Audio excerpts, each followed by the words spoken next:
So in 2001 and 2002, the city went through a process where we had dozens of community meetings trying to figure out what was important to the community. First with what we called the Vision Project, which was the overall community, and that led to a couple of key findings. One is that the community didn't want to continue to grow outward anymore. We wanted to preserve the open space that surrounded the city, and that was one of the key pieces that there was a lot of consensus in the community about. The second was that people really wanted to revitalize downtown, to fundamentally bring energy back to the center of downtown.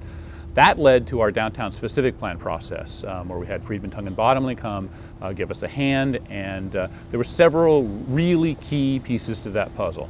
The first were the public improvements, and that made essentially this area here completely renovated from what it was. In the old days, of course, this was State Route 84. There was a 4-lane highway here, and we took that 4-lane highway that had gravel trucks and higher speed traffic, and we completely redesigned it with the pedestrian in mind. Fundamentally before that, downtown had been designed for the car. So getting cars through the downtown quickly and efficiently was sort of the #1 goal. Now, in the downtown, the #1 goal is to make the pedestrian feel comfortable and feel safe. So everything you see here is designed to make that happen. So the first thing we have to do is we have to make the pedestrian feel comfortable. So what did we do? A couple of things. The first thing is that we took the parallel parking that was out here and we put diagonal parking in. The diagonal parking basically gives a bigger buffer between the folks on the sidewalk and the folks in the roadway. The next thing we did is that we, of course, when we did the diagonal parking, we narrowed from 4 lanes down to 2 lanes. That slows the traffic. So we're trying to do 2 very different things all at the same time. The first is to convince the pedestrian that this is a very safe place to be. And the second is to convince the driver that this is a very complicated and unpredictable place to be.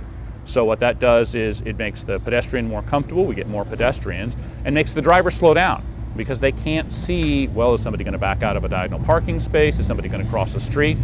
So those things combine to make what's going on down here happen. So you see the cars that are going by out there right now. They're traveling between 10 and 15 miles an hour. So that's way slower than they used to come through here at 30 or 35 miles an hour. So how did we do that? How do we convince the driver that it's a very complicated space? Well, we did several things. The first thing you see is this second row of trees out here. So that narrows the cone of vision that they have.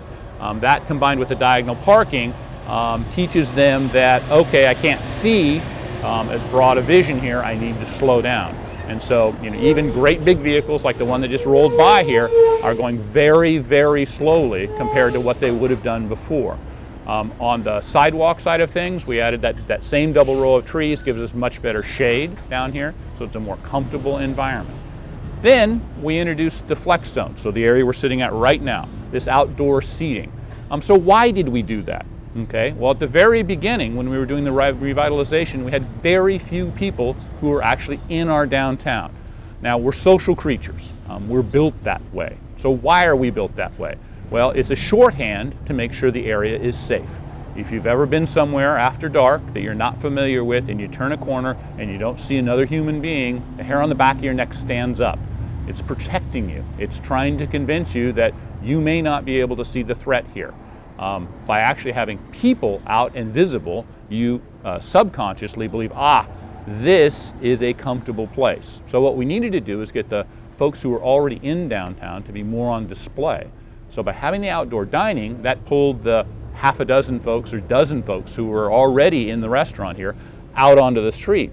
Then when other people came by, what they said is, wow, there's lots of people in downtown. Well, those were the same people. They're simply on display. And then that basically creates a circle where more people come down, there's more activity, and essentially that basically repeats itself. So that was the first big piece of the puzzle dealing with the streetscape.